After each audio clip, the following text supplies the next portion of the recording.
പിതാവിൻ്റെയും പുത്രൻ്റെയും പരിശുദ്ധാത്മാവിൻ്റെയും നാമത്തിൽ ആമേൻ. പ്രിയപ്പെട്ട മക്കളെ, ഡെയിലി ഡെലിവറൻസ് പ്രാർത്ഥനയിലേക്ക് നിങ്ങളെല്ലാവരെയും ഈ ദിവ്യകാരുണ്യത്തിൻ്റെ മുമ്പിലേക്ക് ഞാൻ സ്വാഗതം ചെയ്യുകയാണ്. പ്രിയപ്പെട്ട മക്കളെ, Kozhikode mother of God cathedral പള്ളിയിലെ അൽത്താരയിൽ ഈശോ എഴുന്നള്ളി വന്നിരിക്കുന്നത് നിങ്ങളുടെ എല്ലാ ഭാരങ്ങളും ആകുലതകളും സങ്കടങ്ങളും എല്ലാം കർത്താവിനെ ഏൽപ്പിക്കാനുള്ള ക്ഷണമാണ്. കർത്താവ് സ്വീകരിക്കാനായി ഈ ദിവ്യകാരുണ്യത്തിൽ എഴുന്നള്ളിയിരിക്കുക. നമുക്കൊന്ന് വലതുകരം ഉയർത്തി കർത്താവിനെ ഒന്ന് സ്തുതിച്ചാലോ? Hallelujah, hallelujah, hallelujah. ആരാധന കർത്താവേ, ആരാധന കർത്താവേ, ആരാധന ദൈവമേ, ആരാധന. Hallelujah, hallelujah. പ്രിയപ്പെട്ട മക്കളെ, ഈ ഡെയിലി ഡെലിവറൻസ് പ്രാർത്ഥനയിൽ എഴുന്നള്ളിയിരിക്കുന്ന കർത്താവിനെ നാം സ്നേഹിക്കുന്നു എന്ന് ഏറ്റു പറയുക. എന്നോടൊപ്പം പറഞ്ഞ കർത്താവേ, കർത്താവേ, ഞാൻ അങ്ങയെ സ്നേഹിക്കുന്നു. നമ്മുടെ കുടുംബത്തിന് വേണ്ടി, നമ്മുടെ മക്കൾക്ക് വേണ്ടി, നമ്മുടെ കുഞ്ഞുങ്ങൾക്ക് വേണ്ടി, നമ്മുടെ തലമുറയ്ക്ക് വേണ്ടി എന്നെല്ലാവരും ഹൃദയപൂർവ്വം പറഞ്ഞ് ദിവ്യകാരുണ്യത്തിൽ എഴുന്നള്ളിയിരിക്കുന്ന കർത്താവെ, അങ്ങയെ ഞങ്ങൾ സ്നേഹിക്കുന്നു, അങ്ങയെ ഞങ്ങൾ ആരാധിക്കുന്നു, അങ്ങയ്ക്ക് ഞങ്ങൾ നന്ദി പറയുന്നു. ഹല്ലേലൂയ, യേശുവേ നന്ദി. നമുക്ക് ഒരുമിച്ചൊന്ന് ഒത്തിരി സ്നേഹത്തോടെ സ്വരമുയർത്തി ഒന്ന് വിളിച്ചാലോ? യേശുവേ. ഒരിക്കൽ കൂടെ വിളിച്ചാലോ? യേശുവേ. ഒരു നല്ല വിടുതൽ കിട്ടാൻ വേണ്ടി, ഒരു പൂർണ്ണമായ വിടുതൽ കിട്ടാൻ വേണ്ടി ഒന്ന് വിളിച്ചാലോ? യേശുവേ. പ്രിയപ്പെട്ട മക്കളെ, വേറെ ഒരു നാമവും നൽകപ്പെട്ടിട്ടില്ല. നമ്മളുടെ മേലെ ആഞ്ഞടിക്കുന്ന പൈശാചികമായ അരൂപികളെയും നാശകരമായ ജീവികളെയും പ്രകൃതി വിരുദ്ധ ശക്തികളെയും തിന്മയുടെ അരൂപികളെയും തകർക്കാൻ യേശുവല്ലാതെ വേറെ ആരുമില്ല. ഇന്ന് എൻ്റെ മനസ്സിലേക്ക് വരുന്നത് നമ്മുടെ യുവതീ-യുവാക്കന്മാരെയാണ്. അവർ പലരും തന്നെ നിർഭാഗ്യവശാൽ അറിഞ്ഞോ അറിയാതെയോ ലഹരിക്കൊക്കെ അടിമപ്പെട്ടു പോയി മാനസിക രോഗികളായി, വിഷാദ രോഗികളായി, ഒന്നും ചെയ്യാൻ പറ്റാത്ത അവസ്ഥയിലാണ്. ഞാൻ ഓർക്കുന്നുണ്ട്, കഴിഞ്ഞ ഒരു 10-15 വർഷമായിട്ട് എനിക്കൊരു അമ്മയെ അറിയാം. ഒരു 15 വയസ്സുള്ളൊരു മകൻ, അവൻ അറിയാതെ ലഹരി എടുക്കേണ്ടതായിട്ട് വന്നു. ഒറ്റ തവണ എടുത്തുള്ളൂ. പിന്നീട് അവൻ്റെ ജീവിതം, അവൻ്റെ കുടുംബം കീഴ്മേൽ മറിഞ്ഞു, താളം തെറ്റി. വളരെ നന്നായിട്ട് ജീവിച്ചുകൊണ്ടിരുന്ന ഒരു കുടുംബം. ശരിക്കും ഇത് ആ കുടുംബം വിശ്വസിക്കുന്നത് ഒരു പിശാചിൻ്റെ ആക്രമണമായിട്ടാണ്. കാരണം അല്ലെങ്കിൽ അങ്ങനെ സംഭവിക്കില്ല എന്ന് ആ അമ്മ കരുതുന്നുണ്ട്. അതുകൊണ്ടാണ് മരുന്നിനോടൊപ്പം തന്നെ മന്ത്രവും വേണമെന്ന് ആ അമ്മ നിഷ്കർഷിക്കുന്നത്. അപ്പം നിരന്തരമായ പ്രാർത്ഥന കൊണ്ട് അനവധിയായ ഒരുപാട് മാറ്റങ്ങൾ അവിടെ സംഭവിച്ചുവെന്ന് ഇന്ന് ആ അമ്മ എന്നോട് സാക്ഷ്യപ്പെടുത്തുകയുണ്ടായി. വേറെ അമ്മ വന്ന് പറഞ്ഞ, അച്ഛൻ, എൻ്റെ മകന്, അതും 15 വയസ്സുള്ള സമയത്ത് പെട്ടെന്ന്, അതായത് അവരൊരു ഫ്ലാറ്റ് വാങ്ങിച്ച്, ഫ്ലാറ്റ് ഒരു തിന്മയുടെ രൂപികൾ നിറഞ്ഞ ഒരു ഫ്ലാറ്റായിരുന്നു. അവർ വിശ്വസിക്കുന്നതാണ്. അപ്പം ഞാൻ അവരോട് ചോദിച്ചു, എന്തുകൊണ്ടാണ് അങ്ങനെ വിശ്വസിക്കാൻ കാരണം? അപ്പോൾ അവർ പറഞ്ഞു, ഞങ്ങളിങ്ങനെ വീട്ടിൽ പെട്ടെന്ന് കുറേ ഇരുള് നിഴല് കാണുന്നുണ്ട്, ഇതുമൂലമാണ്, അതൊരു സാത്താൻ്റെ ആവാസമുള്ള ഒരു ഫ്ലാറ്റിൽ താമസിക്കേണ്ടി വന്നു എന്നവർ വിശ്വസിക്കാം. അപ്പം അവരുടെ കുഞ്ഞും 15 വയസ്സ് മുതൽ തന്നെ അവൻ്റെ ജീവിതത്തിൻ്റെ താളം തെറ്റി മാനസിക രോഗിയായി, ഭയപ്പാടായി, ആകുലതകളായി. അങ്ങനെ നോക്കി ഇതേപോലെ എത്രയോ കുടുംബങ്ങളാണ് വിഷാദ രോഗത്തിനടിമപ്പെട്ട്. അതോടെ ആ കുടുംബത്തിൻ്റെ താളം തെറ്റുകയാണ്. അവർ നല്ല മിടുക്കിയായിട്ടിരുന്ന കുഞ്ഞുങ്ങൾ പെട്ടെന്നാണ് ലഹരിയിലൂടെയും തെറ്റായ ബന്ധങ്ങളിലൂടെയും പെട്ടെന്ന് പേടിച്ചതിലൂടെയൊക്കെ കടന്നു വരുന്ന ഒരു പൈശാചികത, ഒരു ബലമില്ലായ്മ, തളർച്ച, ക്ഷീണം. പ്രിയപ്പെട്ടവർ, ഇത് ഒട്ടുമിക്ക പിശാചു ബഹിഷ്കരണ ശുശ്രൂഷകർ പറയുന്നത് ഇത് തിന്മയുടെ ഒരു അറ്റാക്കാണ്, ഇത് സാത്താൻ്റെ ഒരു അറ്റാക്കാണ്. നിന്റെ കുടുംബം തകർക്കാൻ എപ്പോൾ വേണമെങ്കിലും ഏത് കുടുംബത്തിലേക്ക് ഇത് കടന്നു വരാം. ആയതിനാൽ നമ്മുടെ കുടുംബങ്ങളെ നിരന്തരം പ്രൊട്ടക്റ്റ് ചെയ്യാൻ വേണ്ടി പ്രാർത്ഥിച്ചു കൊണ്ടിരിക്കണം. അത് നിരന്തരം വചനം വായിച്ചു കൊണ്ടിരിക്കണം. നിരന്തരം കുഞ്ഞുങ്ങളുടെ കാര്യങ്ങളിൽ വിവേകത്തോടു കൂടിയുള്ള കണ്ണുണ്ടാകണം. കുഞ്ഞുങ്ങൾ ഇപ്പോഴേ ഈ ഒരു കാലഘട്ടത്തിൽ ഒരുപാട് കുഞ്ഞുങ്ങൾ ഒരുപാട് നുണ പറച്ചിലിനൊക്കെ അടിമയാകുന്നുണ്ട്. കാരണം ഈ ആധുനിക യുഗത്തിൽ സാത്താൻ കുഞ്ഞുങ്ങളിൽ ഈ നുണയുടെ ഒരു ദുരാത്മാവിനെ കൊടുക്കാറുണ്ട്. പല കുടുംബങ്ങളിലും മാതാപിതാക്കൾ ഇത് തിരിച്ചറിയാതെ വരും.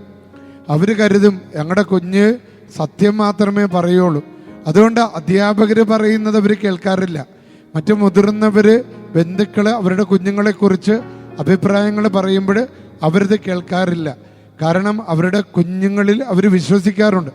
പലപ്പോഴും കുഞ്ഞുങ്ങളിൽ ഈ നുണയുടെയും കള്ളത്തരത്തിൻ്റെയും ദുരാത്മാവ് വന്ന് ഇറങ്ങിയിട്ട് അത് ശരിക്കും കുടുംബം തകർക്കാൻ വേണ്ടി വരുന്നൊരു പിശാചാണ്.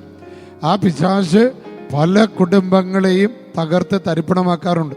ഏറ്റവും അവസാനം എല്ലാം തകർന്ന് തരിപ്പണമായി കഴിയുമ്പോഴാണ് മാതാപിതാക്കൾക്കൊക്കെ സുബോധമുണ്ടാകുന്നത്. സാത്താൻ ആക്രമിച്ചപ്പോൾ തുടക്കത്തിൽ അത് തിരിച്ചറിഞ്ഞിരുന്നെങ്കിൽ, തുടക്കത്തിൽ അത് തിരിച്ചറിയാൻ പറ്റാതെ മാതാപിതാക്കളുടെ കണ്ണുകളെ വരെ ബന്ധിച്ച് കളയാറുണ്ട് സാത്താൻ. മാതാപിതാക്കളുടെ ബുദ്ധിയെ ബന്ധിക്കാറുണ്ട്. യുവതിവാക്കന്മാരുടെ ബുദ്ധിയെ ബന്ധിച്ചിട്ടാണ് അവരെ പലപ്പോഴും പല വിധത്തിലുള്ള മദ്യത്തിന്, ലഹരിക്ക്, തെറ്റായ ബന്ധങ്ങൾക്ക്, തെറ്റായ അറിവുകൾക്ക്, തെറ്റായ ബോധ്യങ്ങൾക്ക്. ഇതിൻ്റെ തുടക്കമാണ് പ്രാർത്ഥന ഇല്ലാതാകുക, പള്ളിയിൽ പോകാതിരിക്കുക, ദൈവത്തെ വിളിക്കാതിരിക്കുക. ഇതൊക്കെ കാണുമ്പോൾ ശ്രദ്ധിക്കണം, നമ്മുടെ കുഞ്ഞിനെ പിശാച് കുഞ്ഞിനെ ആക്രമിച്ച് തുടങ്ങിയിരിക്കുന്നു എന്ന് നമ്മൾ ശ്രദ്ധിച്ചു തുടങ്ങണം. എന്നിട്ട് വളരെ വിവേകത്തോടെ, വളരെ ജ്ഞാനത്തോടെ, പരിശുദ്ധാത്മാവിൽ ആശ്രയിച്ചു കൊണ്ട് വേണം കുഞ്ഞുങ്ങളെ നിയന്ത്രിക്കാനായിട്ട്. അപ്പോൾ കുഞ്ഞുങ്ങൾ, നമുക്ക് പരിശുദ്ധാത്മാവുണ്ടെങ്കിൽ നമുക്ക് നന്മ തിന്മകളെ തിരിച്ചറിയാനായിട്ട് സാധിക്കും. ഈ ലോകത്ത് പലവിധ രൂപികളാണുള്ളത്. ലോകത്തിൻ്റെ അരൂപിയുണ്ട്, ചെകുത്താൻ്റെ അരൂപിയുണ്ട്, ദൈവത്തിൻ്റെ അരൂപിയുണ്ട്. അപ്പം ഇത് തിരിച്ചറിയണമെങ്കിൽ നമുക്ക് പരിശുദ്ധാത്മാവിനെ വേണം. അപ്പം നിരന്തരം ഹോളി സ്പിരിറ്റിനെ ആശ്രയിച്ചാണ് ഈ ദുരാത്മാക്കളെ നമുക്ക് ബന്ധിക്കാനായിട്ട് സാധിക്കുകയുള്ളൂ. പ്രിയപ്പെട്ട മക്കളെ, നമുക്ക് പരിശുദ്ധാത്മാവിനെ വിളിച്ച് പ്രാർത്ഥിക്കാം. പരിശുദ്ധാത്മാ നമ്മളിൽ വന്ന് നിറയാനായിട്ട്. കാരണം ഈ ഒരു കാലഘട്ടം എന്ന് പറയുന്നത് പരിശുദ്ധാത്മാവിൻ്റെ ഒരു കാലഘട്ടമാണ്. പരിശുദ്ധാത്മാവില്ലാത്തതാണ് ഒരു കുടുംബം ഇല്ലാതാകുന്നതിന് കാരണമാകുന്നത്. ഒരു സമ്പത്തുണ്ടാകാം, ആരോഗ്യമുണ്ടാകാം, പലതും ഉണ്ടാകാം. പക്ഷെ പരിശുദ്ധാത്മാവില്ലെങ്കിൽ അവയെല്ലാം ശൂന്യമായി തീരും. ഇന്ന് നമുക്ക് ലഭിച്ചിരിക്കുന്ന വചനം ലൂക്കായുടെ സുവിശേഷം 11-ാം അധ്യായം 24-ാമത്തെ തിരുവചനമാണ്. വചനം ഇങ്ങനെയാണ്: അശുദ്ധാത്മാവ് ഒരുവനെ വിട്ടുപോയാൽ വരണ്ട സ്ഥലങ്ങളിലൂടെ ആശ്വാസം തേടി അലഞ്ഞു നടക്കും. കണ്ടെത്താതെ വരുമ്പോൾ അവൻ പറയുന്നു, ഇറങ്ങിപ്പോകുന്ന ഭവനങ്ങളിലേക്ക് തന്നെ ഞാൻ തിരിച്ചു ചെല്ലും. അപ്പം അതുകൊണ്ട് പ്രിയപ്പെട്ടവര്, നിരന്തരമായ ജാഗ്രത, നിരന്തരമായ പ്രാർത്ഥനാരൂപി, നിരന്തരമായ പരിശുദ്ധാത്മാവുമായിട്ടുള്ള ബന്ധം, കൂദാശകളോടുള്ള സ്നേഹം, ദൈവത്തിലുള്ള ആശ്രയത്വം, ഇതാണ് ഇതൊരു സാത്താനെതിരെ നിരന്തരമായ യുദ്ധത്തിലാണ് നമ്മളെന്ന് എപ്പോഴും നമ്മൾ ഓർക്കണം. നമ്മുടെ കുഞ്ഞുങ്ങൾ നഷ്ടപ്പെടാതിരിക്കണം, നമ്മുടെ കുടുംബത്തിൻ്റെ സമാധാനം നഷ്ടപ്പെടാതിരിക്കണം. അതിന് നിരന്തരമായ ജാഗ്രത നമ്മൾ പുലർത്തിയേ പറ്റുകയുള്ളൂ. നമുക്ക് പരിശുദ്ധാത്മാവിനെ വിളിച്ച് സ്തുതിച്ചാലോ? Hallelujah, hallelujah. സ്തുതിച്ച് മക്കളെ, രണ്ട് കരങ്ങൾ ഉയർത്തിപ്പിടിച്ച് സ്തുതിച്ച് പരിശുദ്ധാത്മാവേ വിളിച്ച് വിളിച്ച് വിളിച്ച് പ്രാർത്ഥിച്ച് പരിശുദ്ധാത്മാവിൻ്റെ ഒരു കാലഘട്ടത്തിൽ പരിശുദ്ധാത്മാവിനെ വിളിച്ച് സ്തുതിച്ചോ. നമ്മുടെ മക്കൾക്ക് വേണ്ടി സ്തുതിച്ചോ. Hallelujah, hallelujah, hallelujah. കെട്ടുകളൊക്കെ പൊട്ടട്ടെ. ഹല്ലേലൂയ. പരിശുദ്ധാത്മാവേ, സഹായക, പാരാക്ലീത്തോസ്, ഹെൽപ്പർ, സത്യത്തിൻ്റെ ആത്മാവേ, വിശുദ്ധിയുടെ ആത്മാവേ, നവീകരണത്തിൻ്റെ ആത്മാവേ, കൃപകളുടെ ആത്മാവേ, ഞങ്ങളുടെ മേൽ എഴുന്നള്ളി വരണമേ. Hallelujah, hallelujah, hallelujah. പിതാവിൻ്റെയും പുത്രൻ്റെയും പരിശുദ്ധാത്മാവിൻ്റെയും നാമത്തിൽ ആമേൻ. ദുഷ്ടാരൂപികളെ, ദുഷ്ടശക്തികളെ, നാരകീയ ശത്രുക്കളെ, തിന്മയുടെ ആധിപത്യങ്ങളെ, നിങ്ങൾ ദുഷ്ടസംഘങ്ങളോ സമൂഹങ്ങളോ വിഭാഗങ്ങളോ ആര് തന്നെ ആയിരുന്നാലും കർത്താവായ യേശുക്രിസ്തുവിൻ്റെ അധികാരത്തിലും ശക്തിയിലും നാമത്തിലും നിങ്ങളെ ശാസിക്കുന്നു. ബന്ധിക്കുന്നു, ബഹിഷ്കരിക്കുന്നു. ദൈവത്തിൻ്റെ ചായലിൽ സൃഷ്ടിക്കപ്പെട്ടതും ദൈവകുഞ്ഞാടിൻ്റെ വിലയേറിയ തിരുരക്തത്താൽ വീണ്ടെടുത്തതുമായ ദൈവമക്കളിൽ നിന്നും ദൈവത്തിൻ്റെ സഭയിൽ നിന്നും ഈ നിമിഷം ഇമ്മീഡിയറ്റായി വിട്ടുപോകാൻ യേശുക്രിസ്തുവിന്റെ നാമത്തിൽ കൽപ്പിക്കുന്നു. ഈ വചനം കേൾക്കുന്ന മക്കളുടെ കുടുംബങ്ങളിൽ നിന്ന്, അവരുടെ കുഞ്ഞുമക്കളിൽ നിന്ന്, അവരുടെ പഠനങ്ങളിൽ നിന്ന്, അവരുടെ സ്വഭാവങ്ങളിൽ നിന്ന്, അവരുടെ ജീവിത സാഹചര്യങ്ങളിൽ നിന്ന് സാത്താനെയും അവൻ്റെ സകല ശക്തികളെയും യേശുക്രിസ്തുവിന്റെ നാമത്തിൽ ബന്ധിച്ച്, ശാസിച്ച്, ബഹിഷ്കരിച്ച് ആട്ടിപ്പായിക്കുന്നു. തിന്മയുടെ രൂപികളെ, നാശകരമായ ജീവികളെ, പ്രകൃതി വിരുദ്ധ ശക്തികളെ, ആര് തന്നെ ആയിരുന്നാലും യേശുവിൻ്റെ അധികാരമുള്ള നാമത്താൽ നിങ്ങളെ ബന്ധിച്ച്, ശാസിച്ച്, ബഹിഷ്കരിക്കുന്നു. സ്തുതിച്ച മക്കളെ, ഹല്ലേലൂയ, ഹല്ലേലൂയ, ഹല്ലേലൂയ. കരമുയർത്തി കർത്താവിനെ വിളിച്ച് സ്തുതിച്ച് അത്ഭുതകരമായ ഡെലിവറൻസ് നിങ്ങളുടെ കുടുംബത്തിന് ലഭിക്കട്ടെ. അത്ഭുതകരമായ വിടുതൽ നിങ്ങളുടെ കുടുംബത്തിന് ലഭിക്കട്ടെ. അത്ഭുതകരമായ വിമോചനം നിങ്ങളുടെ കുടുംബത്തിന് ലഭിക്കട്ടെ. അത്ഭുതകരമായ സൗഖ്യം നിങ്ങളുടെ കുടുംബത്തിന് ലഭിക്കട്ടെ. Hallelujah, hallelujah, hallelujah. യേശുവേ നന്ദി. പ്രിയപ്പെട്ട മക്കളെ, ഈ ദേവാലയത്തിൽ ചൊവ്വാഴ്ച ദിവസം നടക്കുന്ന ശുശ്രൂഷയിലേക്ക് അച്ഛൻ നിങ്ങളെ സ്നേഹപൂർവ്വം ക്ഷണിക്കുകയാണ്. ചൊവ്വാഴ്ച വൈകുന്നേരം 5 മണി മുതൽ 8:30 മണി വരെയാണ്. നിങ്ങളെ ഒത്തിരി സ്നേഹത്തോടെ പ്രത്യേകം ഈ ദേവാലയത്തിലേക്ക് കോഴിക്കോട് ബസ് സ്റ്റാൻഡിൽ നിന്ന്, റെയിൽവേ സ്റ്റേഷനിൽ നിന്ന് ഒക്കെ ഓട്ടോറിക്ഷ വിളിച്ച് Anglo Indian school, convent road എന്ന് പറഞ്ഞു കഴിഞ്ഞാൽ തീർച്ചയായിട്ടും ഈ വലിയ പള്ളിയാണിത്, മദർ ഓഫ് ഗോഡ് കത്തീഡ്രൽ പള്ളിയിൽ. നിങ്ങൾ എഴുതുന്ന കത്തുകളെല്ലാം വായിച്ച് പ്രാർത്ഥിക്കുന്നുണ്ട്. കത്തുകൾ എഴുതുമ്പോൾ mother of God cathedral, convent road, Kozhikode 32 എന്ന് നിങ്ങൾ എഴുതിയാൽ നിങ്ങളുടെ നിയോഗങ്ങൾ ഇവിടെ ലഭിക്കുന്നുണ്ട്. അത് വെച്ച് പ്രാർത്ഥിക്കുന്നുണ്ട് മക്കളെ.